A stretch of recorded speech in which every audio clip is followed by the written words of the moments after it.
Bueno, hoy vamos a hablar de las unidades de magnitud. En ciencias siempre va a haber las formas de medir ciertas magnitudes. Magnitudes es todo lo que podemos medir. Entonces, las magnitudes más comunes que tenemos van a ser la longitud, la masa, el tiempo, la temperatura, la corriente eléctrica, la cantidad de materia y la intensidad lumínica. Para eso existen varias unidades y estas que vemos acá representadas son las unidades del sistema internacional, o sea, son las que normalmente todo el mundo usa. ¿Por qué hago la aclaración? Porque en algunos países esto puede cambiar, ¿vale? Entonces, toda unidad simplemente va a tener un símbolo que la representa. Al metro la va a representar la M minúscula, al kilogramo, kilogramo entonces va a ser K minúscula, G minúscula, segundo S, Kelvin, K mayúscula, amperio A, mol y candela CD. Bueno, entonces, ¿para qué nos sirve esto? Simplemente en ciencias tenemos que tener ciertas magnitudes para poder de esa manera diferenciar las cosas por su respectiva magnitud. Por ejemplo, no es lo mismo decir que algo mide 1 metro a decir que algo mide 1 kilómetro. Ahí viene otra cosa que son los prefijos. Tenemos que tener en cuenta que todo tenemos que darle un nombre para de esa manera poderlo abreviar.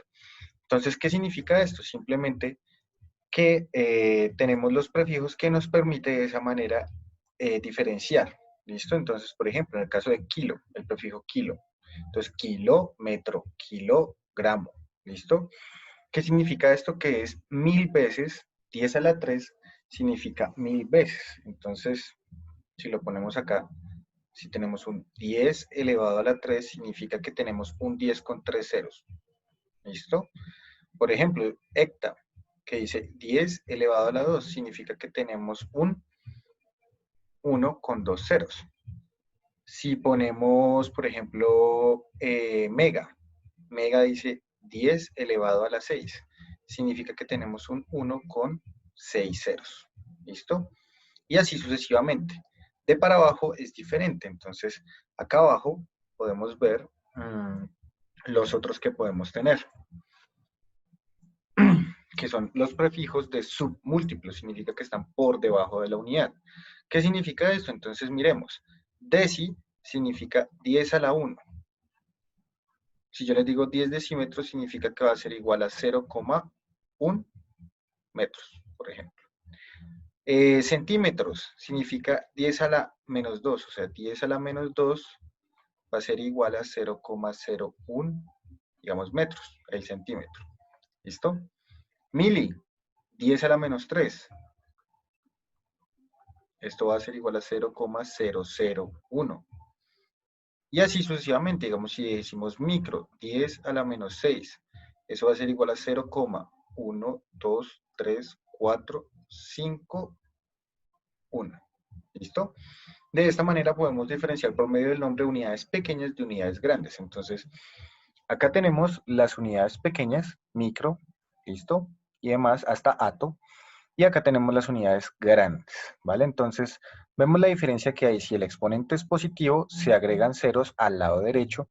Si el exponente es negativo, empezamos a correr todo hacia el lado izquierdo, ¿vale? Entonces, esto nos sirve para diferenciar simplemente nombres.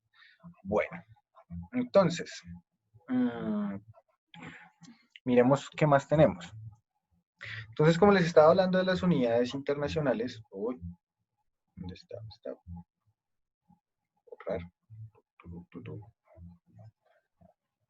Estábamos hablando de las unidades internacionales, entonces de esta manera podemos hacer conversiones entre ellas. Por ejemplo, si yo les digo cuántos, entonces si la unidad es gramo, si la unidad es gramo, ¿listo? Entonces, si yo les digo cuánto es un kilogramo, kilo, tengamos en cuenta ese kilo, ¿listo? Significa que es 1000 veces gramo, como vemos acá abajo, que es 10 a la 3. Entonces, un kilogramo, pues ¿cuántos gramos tendrá?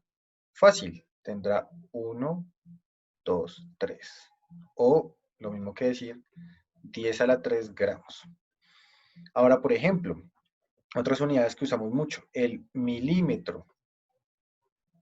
Si yo les digo cuánto es un milímetro en metros, entonces miremos acá abajo, tenemos que un milímetro es igual a 10 a la menos 3 metros.